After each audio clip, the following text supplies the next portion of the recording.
Hello, welcome back. हम पढ़ रहे हैं इशू ऑफ शेयर्स, जो बहुत ही इम्पोर्टेंट टॉपिक है। और ये भी कहते हैं कि ये एक लेंथीएस्ट टॉपिक है। करेक्ट। करेंगे स्टार्ट। हम लोग ने जैसे एक छोटा सा पार्ट पढ़ लिया, शेयर कैपिटल के बैलेंस शीट का एक्सट्रैक्ट कैसे बनाता है, वैसे ही अब तुम समझते जाना कि इशू ऑफ शेयर्स में क्या चीज़ें होती है। वो सारी चीज़ें पढ़ेंगे, ठीक है। चलो स्टार्ट करते हैं हमारा chapter issue of shares. Now shares का मतलब तो तुमने समझ लिया है। शेयर्स का मतलब क्या होता है? एक शेयर शेयर कैपिटल का एक क्या होता है? पार्ट होता है, ठीक है ना। देखो, जैसे कोई एक प्रोप्राइटरशिप या पार्टनर, समझो मैं आज कोई नया बिजनेस स्टार्ट करता हूँ, ठीक है। तो उसमें पैसा कौन लगाएगा? क्या तुम लोग लगाओगे मेरे बिजनेस में पैसा? बोलो, लगाओगे? नहीं लगाओगे। क्या मैं रोड पे ऐसे खड़े होकर कह सकता हूँ कि भाइयों बहनों, आज मैं नया बिजनेस स्टार्ट कर रहा हूँ, जिसको जिसको मेरे बिजनेस में इन्वेस्ट करना है आ जाओ? कोई आएगा इन्वेस्ट करने के लिए? नहीं। अगर किसी के पास पैसा है तो वो खुद ही क्यों नहीं कर ले? वो खुद ही उतना पैसा इन्वेस्ट करके वो बिजनेस क्या कर सकता है? स्टार्ट कर सकता है। पार्टनरशिप में दो तीन पार्टनर मिल गए, चलो अब पैसा कहाँ से लाएंगे? तो जनता से लाएंगे। तो अनाउंसमेंट करवा दिया कि भाई जिसको इसको पैसा डालना है वो हमारे बिजनेस में पैसा डाल दो। ऐसा बिल्कुल भी नहीं होता है। अगर मुझे या पार्टनरशिप को कोई बिजनेस स्टार्ट करना है तो पैसा भी मुझे हमारे दम पे ही लगाना पड़ेगा। या तो हमारे पास पैसा होगा या फिर हम बैंक में जाएंगे लूटने के लिए। लूटने के लिए नहीं, लुटवाने के लिए, क्योंकि बैंक वाले हमको लूट लेते हैं, है ना, इंटरेस्ट चार्ज करके। तो पैसा या तो हम हमारे पास से लगाएंगे या फिर किसी से लोन लेंगे, फ्रेंड से लोन लेंगे, बैंक से लोन लेंगे और फिर हमारा बिजनेस स्टार्ट करेंगे।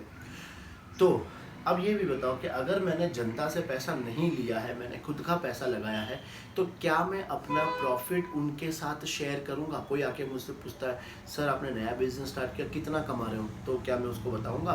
भले वो मेरा रिलेटिव्स भी क्यों ना हो, मैं उसको कभी भी नहीं बताऊंगा कि मैं कितना कमा रहा हूँ। करेक्ट। क्या उनको हक है मेरे को? हक मतलब क्या वो हक जता सकते हैं कि नहीं सुमित सर आपको बताना ही पड़ेगा? नहीं नहीं, आपको बताना ही पड़ेगा। क्या ऐसे पॉसिबल है? बिल्कुल भी पॉसिबल नहीं है, ठीक है। तो इनको तो रखो साइड में। ये हम लोग ने पढ़ लिया था, ये 11th में पढ़ा था, और ये हम लोग ने ये 11th में पढ़ा था, और ये हम लोग ने इस बार 12th में पढ़ा है, ठीक है। अब हम लोग जो नया पढ़ने जा रहे हैं वो क्या होता है? कंपनी, ठीक है ना। कंपनी में भी तुम लोग ने पढ़ा था, प्राइवेट कंपनी होती है और एक पब्लिक कंपनी होती है ना। पब्लिक कंपनी क्या करती है? पैसा किसका लगाती है? जनता का पैसा वहां पे लगता है, ठीक है। अब तुम लोग सोच रहे होंगे कि वो भी जनता से क्यों पैसा लेती है? जनता क्यों उनको पैसा देती है? देखो, हम लोग जो काम करते हैं पार्टनरशिप या प्रोप्राइटरशिप लेवल का, वो एक लिमिटेड होता है। करेक्ट है, एक लिमिटेड है। क्या केरला का बंदा तुम्हारे यहाँ पे आके कोई चीज़ खरीद के जाएगा? समझो तुम्हारी स्टेशनरी की शॉप है, तो क्या वहाँ का बंदा आके यहाँ पे खरीद के जाएगा? नहीं खरीद के जाएगा, क्योंकि हमारा बिजनेस जो होता है वो क्या होता है? एक लिमिटेड दायरे में होता है। लेकिन कंपनी का बिजनेस बहुत बड़े स्केल पे करते हैं। आज कंपनी को हमने देखा था कि रजिस्ट्रेशन के लिए ही कम से कम 3-4 महीने लग जाते हैं।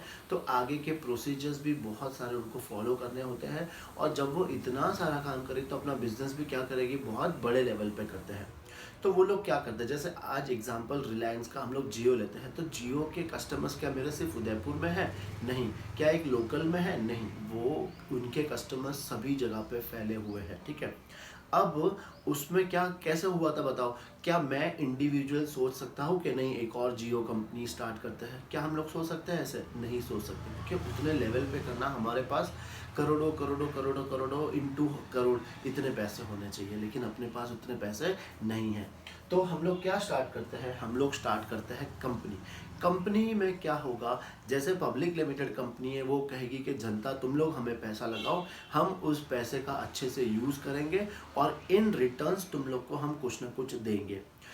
तो हमने जनता से कितना पैसा मांगा? जितनी तुम्हारी कैपेसिटी है उतने हमें पैसे दो। समझ में आ रहा है? समझो, एक कंपनी स्टार्ट कर रही है और उसने कंपनी ने 1 करोड़ शेयर इशू किए। 1 करोड़ शेयर इशू किए हैं, ठीक है। अब हो सकता है किसी के पास पैसे हो तो वो पूरे 1 करोड़ शेयर खरीद सकता है, या फिर जिसको जितने चाहिए, जैसे मुझे 200 चाहिए तो मैंने 200 खरीद लिए, किसी को 500 चाहिए उसने 500 खरीद लिए। मतलब अपनी कैपेसिटी के अनुसार हम लोग क्या करेंगे, शेयर्स खरीदते जाएंगे। और जितने का मैंने शेयर्स खरीदा है उतना पार्ट का मैं क्या बन जाऊंगा, ओनर बन जाऊंगा। मैं पूरी कंपनी का मालिक नहीं हूँ, मेरे पास जितने शेयर्स है हम उसी के क्या है, ओनर है। करेक्ट, ये तो समझ में आया। तो हम लोग क्या करते हैं, कंपनी क्या करती है, अपने जो शेयर्स है वो पब्लिक में क्या करती है, इशू करती है, ठीक है। और यही हम लोग पढ़ने वाले हैं इशू ऑफ शेयर्स में। तो देखो, जैसे मैंने मैंने बोला है कि भाई तुम लोग मेरे कंपनी में पैसा लगाओ, तो सब लोग पैसा लेकर आ गए, तो उनको मुझे कुछ ना कुछ तो देना पड़ेगा ना इन रिटर्न। तो हम लोग क्या देते हैं, उनको शेयर्स देते हैं, शेयर सर्टिफिकेट देते हैं कि हाँ तुम्हारे 200 शेयर तुम्हारे, 500 शेयर तुम्हारे, ऐसे सबके नाम डाल के हम लोग सबको शेयर सर्टिफिकेट देते हैं, ठीक है। तो इशू ऑफ शेयर्स, इसका मतलब क्या है इशू ऑफ शेयर्स का, कि हम लोग ने जनता से पैसे लिए और इन रिटर्न हमने उनको क्या दे दिया, शेयर्स दे दिया। करेक्ट, ये तो आगे समझ में अच्छे से।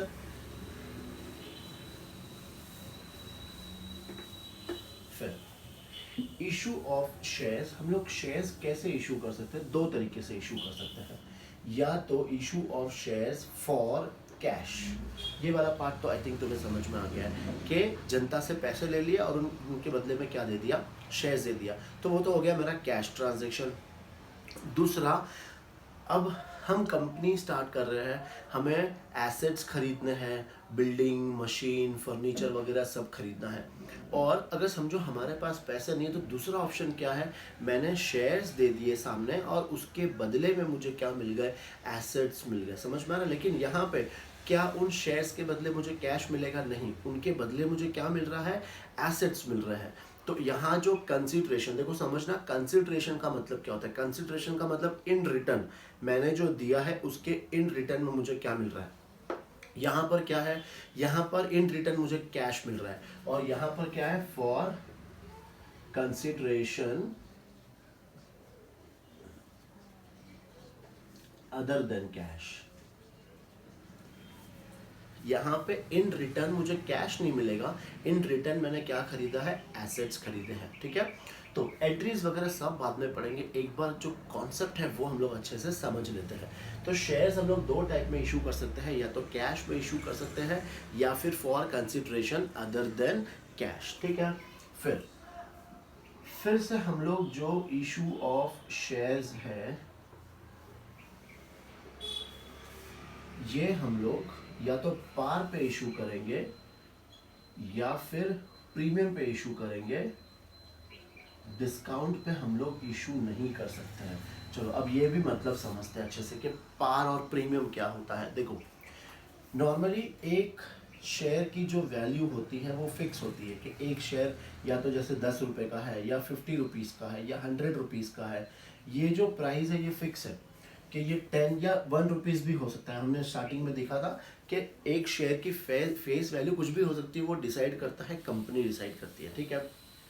अब अगर मैंने सेम फेस वैल्यू पे अगर इशू किया है तो उसको हम लोग क्या कहेंगे, इशू एट पार। समझ में आ रहा है।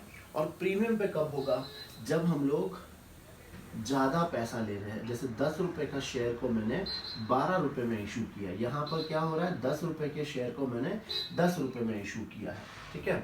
तो या तो हम इशू किस पे करेंगे, पार पे करेंगे, या फिर हम लोग इशू किस पे करेंगे, प्रीमियम पे करेंगे।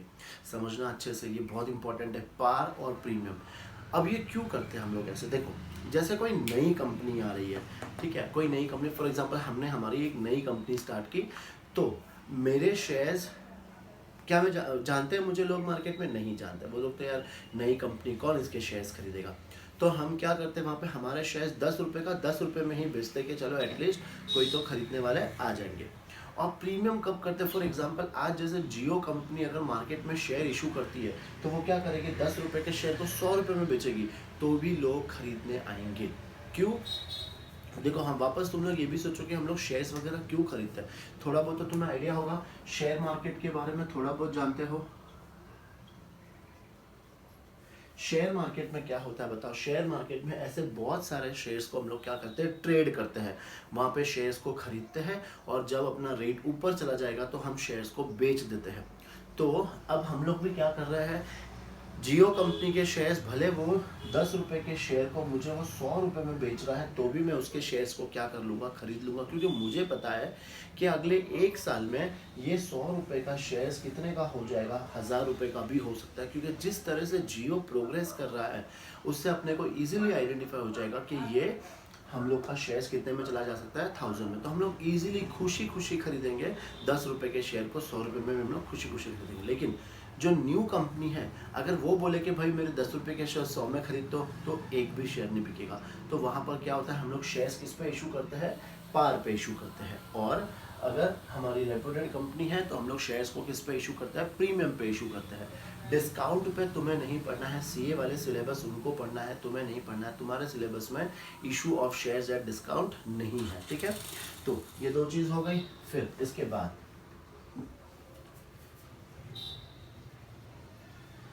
इशू ऑफ शेयर्स, अगेन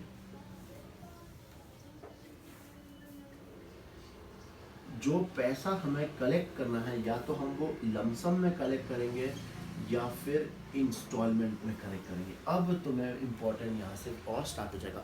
ये सब भी इम्पोर्टेंट था, याद रखना, ये भी इम्पोर्टेंट है, ये बहुत इम्पोर्टेंट है। इसके लिए मैं एक छोटी सी स्टोरी तुम्हें सुनाऊंगा। स्टोरी मतलब जैसे एग्जांपल देता हूँ, मैं हमेशा ऐसे ही एग्जांपल देता हूँ।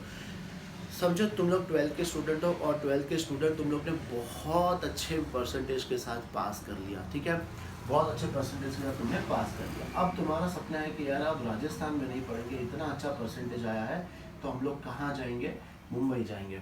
तो मुंबई में तो तुमने पता है कि बहुत अच्छे कॉलेज है, और वहाँ पे समझो एक तो कॉलेज ऐसा है कि वहाँ पे जितने भी स्टूडेंट्स होंगे ना वो सारे 90+ वाले ही होंगे, 90+ वाले। और उसमें भी फाइटिंग होती है कि नहीं, बहुत सारे जनों को 90+ वाले होने के बाद भी उस कॉलेज में एडमिशन नहीं मिलता है। तो अब मैं मुंबई चला गया, तो मैं एक ही कॉलेज के भरोसे नहीं रह सकता हूँ। मुझे क्या करना पड़ेगा, अलग अलग कॉलेज में अप्लाई करना पड़ेगा। समझ रहे हो, सुनते जाना मेरी वर्ड्स को अच्छे से।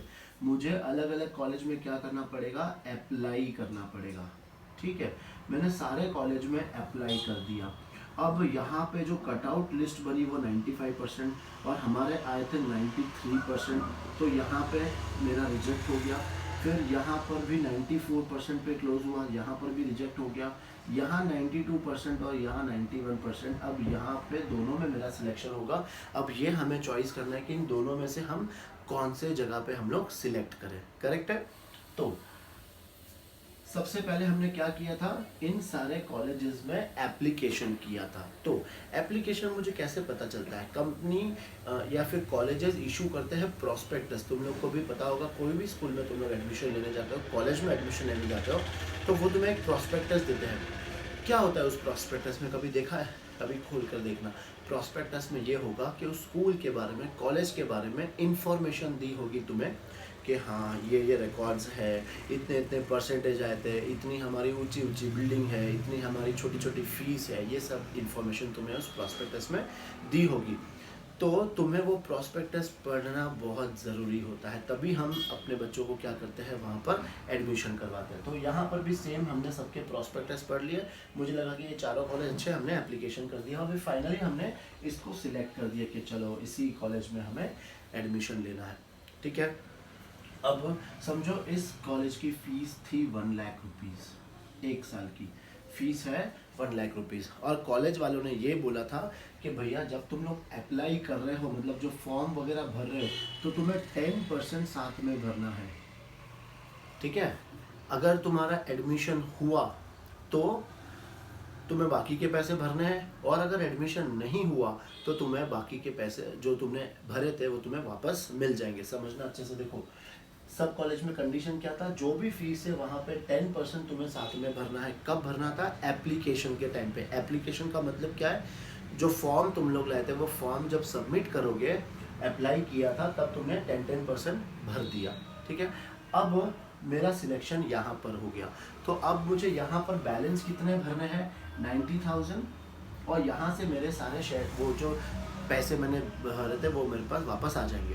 अब कॉलेज की फीस है 90,000, कॉलेज वाले बोल रहे कि नहीं हमें ये पैसा एक साथ नहीं चाहिए, हमें जब जरूरत होगा हम तुमसे पैसा लेते रहेंगे। तो कॉलेज वालों ने ये स्ट्रक्चर मुझे बना के दिया कि एप्लीकेशन के टाइम पे तो 10% दे दिया और बाकी का 90,000 हमें जब जरूरत पड़ेगा, या फिर 30,000 कब करना है, अब तुम्हारा एडमिशन हो गया पक्का, तो एडमिशन के टाइम पे और 30,000 पे करो, और ये जब तुम्हारा सेशन स्टार्ट होगा हमें लगेगा कि नहीं हमें ये इतना और पैसा चाहिए तो हम ये तुमसे मांगते रहेंगे। भरना तो है, कोई डिस्काउंट नहीं मिलता है वहाँ पर, हमें पे करना है, लेकिन कैसे पे करना है, इंस्टॉलमेंट में पे करना है। ठीक है, होप तुम्हें ये प्रोसीजर समझ में आया होगा। अब हम लोग यहाँ पर ये वाला पढ़ेंगे। देखो ये भी तो हो सकता है कि ये कॉलेज क्या बोल रहा है कि भाई एडमिशन लेना है तो तुम्हें जो पूरी हमारी 1 लाख फीस है ये तुम्हें स्टार्टिंग में ही पे करनी है ना, कोई इंस्टॉलमेंट नहीं है, ये तुम्हें फीस स्टार्टिंग में ही पे करनी है। तो देखो अब जो हम लोग पढ़ रहे थे, ये जहाँ पर भी मैंने तुम्हें कॉलेज का एग्जाम्पल दिया वहाँ पर तुम लोग लगा दो वहाँ पे शेयर्स। ठीक है, मुझे इस कंपनी के शेयर्स खरीदने हैं, हाँ, और वो शेयर्स की प्राइस है समझो 10 रुपीज़, शेयर्स की प्राइस है शायद यहाँ दिख जाएगा, या दिखता है, शेयर्स की प्राइस है 10 रुपीज़। कंपनी क्या बोल रही है, तुम्हें हमारे शेयर्स खरीदना है, ठीक है खरीदो। पहले तुम्हें क्या करने पड़ेंगे, हमारे पास एप्लीकेशन करने पड़ेंगे। ठीक है, तो कंपनी का भी क्या होता है, प्रॉस्पेक्टस होता है। मैं कौन सी कंपनी में इन्वेस्ट करूँ, क्या ऐसे ही राह चलती कंपनी को पकड़ लिया और इन्वेस्ट कर दिया वहाँ पे, ऐसा होता है नहीं। तुम लोग टीवी पर भी जब देखोगे ना शेयर्स के बारे में तो वहाँ पे एक फास्ट लाइन चलती है, read the red herring prospect correctfully, ऐसे से एक पूरी फास्ट लाइन चलेगी। मतलब वो भी यही कहता है कि इन्वेस्ट करने से पहले तुम लोग क्या करो, उसका प्रॉस्पेक्टस पढ़ो और उसके बाद क्या करो, अप्लाई करो।